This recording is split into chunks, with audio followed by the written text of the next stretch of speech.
donde desde la Secretaría de Gobierno pudimos intervenir con la generación de un diagnóstico que tuvo que ver con el embarazo en niñas y adolescentes que sufren violencia sexual. Este es un problema de salud pública mundial y debido a las consecuencias e impacto que tiene sobre la salud y la vida de ellas, sus proyectos de vida y el ejercicio de los derechos humanos. Asimismo, tiene repercusiones sociales, económicas, políticas para el desarrollo de todos los países. El embarazo en niñas y adolescentes es un problema multicausal.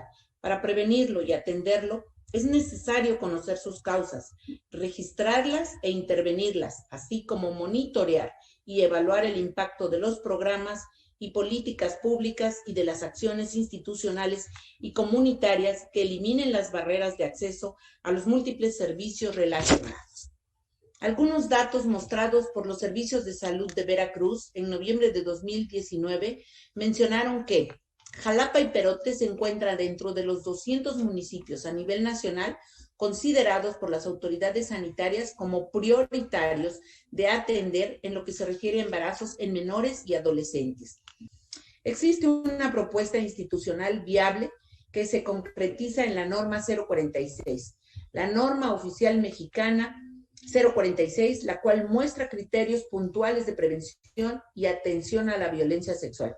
Sin embargo, en la práctica aún persiste la falta de claridad en las funciones y obligaciones de cada una de las instituciones involucradas en su operación y una inadecuada coordinación intersectorial. Los principales obstáculos que fueron identificados son: 1. Carencia de protocolos de actuación específicos y especializados en el proceso de coordinación intersectorial, aunque avanzamos sobre ello. 2. La resistencia de algunas funcionarias y funcionarios públicos para aplicar la normativa vigente por omisión o por desconocimiento. 3. La carencia de formación en perspectiva de género para brindar atención y apoyo ante un delito de violencia sexual. Desfase entre la normatividad y la implementación de las políticas públicas. 4. La falta de denuncia por parte de mujeres ante casos de violencia sexual por no contar con información cercana acerca de las instituciones y sus servicios, así como desconocimientos de sus derechos e instancias a donde acudir. 5. Falta de calidad en la atención y orientación por parte del personal de instancias gubernamentales. Como las estrategias criminológicas que pensamos puedan aminorar este problema es sin duda la coadyuvancia entre las instituciones públicas dedicadas a la salvaguarda de la integridad de las personas de cualquier edad y sexo. Estas consideraciones serán, como bien se ha advertido, los resultados del diagnóstico estatal de embarazo en niñas adolescentes por violencia sexual. La educación sexual es necesaria para que adolescentes y jóvenes se inicien en su vida sexual y lo hagan de manera responsable y segura. Según el Consejo Nacional de Población, la mayoría de adolescentes en México han iniciado su vida sexual sin información y por ende sin algún método anticonceptivo y de protección. En este sentido, se puede ir comprendiendo las consecuencias de las violaciones a los derechos sexuales de adolescentes y jóvenes, desde el abuso y la violación sexual hasta los embarazos adolescentes no planeados, los cuales en muchas ocasiones pueden ser producto de una violación. El embarazo adolescente se vuelca en un problema de justicia social, de salud pública y de derechos humanos. El Instituto Nacional de las Mujeres considera que se trata de un problema de salud pública que puede constituir la violación de derechos humanos de niñas y adolescentes. El grupo más vulnerable en esta situación se encuentra en el rango de edad entre los 12 y los 19 años. El embarazo adolescente es una de las causas principales de deserción escolar y como consecuencia, las y los adolescentes se incorporan al empleo en condiciones de mayor precariedad por tener menor escolaridad, por realizar migraciones forzadas o por soportar cargas de trabajo que abarcan no solo las tareas que tienen que ver con la reproducción y reposición de la fuerza de trabajo y del grupo doméstico familiar, sino también, en algunos casos, con la responsabilidad del mantenimiento económico. Una de las prácticas más violentas y que afectan a 4 millones de niñas es la mutilación genital femenina.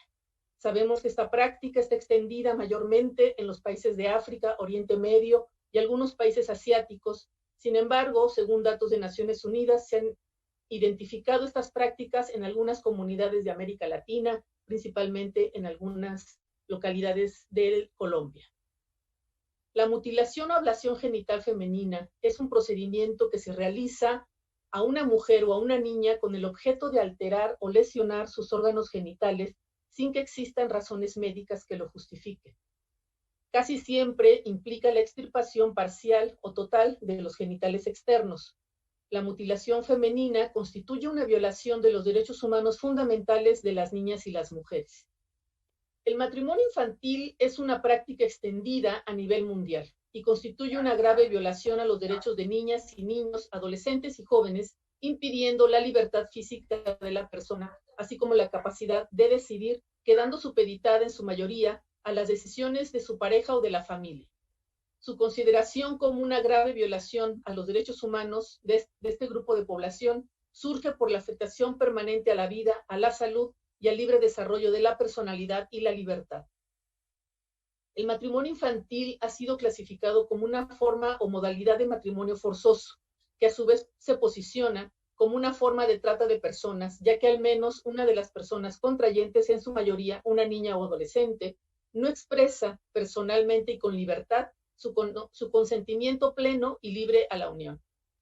Bueno, los objetivos del Sistema Estatal de Protección de Niñas, Niños y Adolescentes, tenemos aquí que es unificar criterios y orientar la actuación, las cuales se deberán observar las personas servidoras públicas de la Secretaría Ejecutiva que reciban o tengan conocimiento a través de cualquier medio de posibles violaciones o restricciones de derechos humanos de niñas, niños y adolescentes. También establecemos un procedimiento homologado para la recepción, registro, atención, canalización y o seguimiento de casos de los que tenga conocimiento esta Secretaría Ejecutiva. También facilitamos la labor de este CIPINA para que se desarrolle la atención y canalización con la mayor agilidad posible, independientemente de que ninguna situación de vulneración de derechos sea igual a otra. Pues ahora sí, todos inmediatamente en cuanto llegan las denuncias, todas son canalizadas a las áreas correspondientes de atención. Y por último, establecemos mecanismos de articulación con las diferentes autoridades competentes que conozcan y den atención a los casos canalizados a estas mismas, y por ello se da seguimiento a los casos a fin de lograr la protección integral y restitución de derechos de niñas, niños y adolescentes. El 23% de las y los adolescentes están iniciando su edad sexual entre los 12 y los 19 años. Y quiero señalar una cosa: de ningún modo debemos de satanizar el inicio de la edad sexual tan temprana. Lo que debemos de satanizar es que inicien una edad, su actividad sexual sin la información adecuada para vivir plenamente su sexualidad como parte de uno de sus muchos derechos sexuales y reproductivos. En el caso de México, hay evidencia de que por lo menos el 80% de los partos que ocurren en quirófano de manera natural, o sea, los partos naturales que ocurren, implican la práctica de este corte de la vagina para hacerla más grande y que el feto salga, nazca. Y eso es considerado también como una mutilación genital. De tal manera que esta violencia obstétrica, esta forma de violencia obstétrica, debe ser atendida desde todas las autoridades, tanto del Ejecutivo, sí, pero también del Legislativo, para ser congruentes con esta tendencia de rechazar, no tan solo prohibir, sino rechazar cualquier forma de mutilación genital que pueda significar la vejación de los derechos de las mujeres en este caso, ¿no? Y quiero comentarles también una información que me pareció relevante retomarla y que la traje a colación. Encontré una declaración de Jazz Bustamante, del Frente Nacional por la Diversidad Sexual, quien habla del incremento de los crímenes de odio en Veracruz, y de la severidad con la que estos crímenes son cometidos cada vez más, mediante prácticas que son aberrantes, terroríficas, ¿no? Dentro de las cuales ella señala que se ha sometido a mutilación genital a integrantes de la comunidad transexual en la entidad veracruzana, desde luego sin que haya registro oficial de esto, pero es algo que está ahí y que por lo pronto requiere pues de la atención de todas las autoridades para no permitir ninguna clase de vejación que dañe la integridad de las personas en general. También debemos trabajar basado en un enfoque de derechos humanos y de protección integral. ¿Y qué significa esto?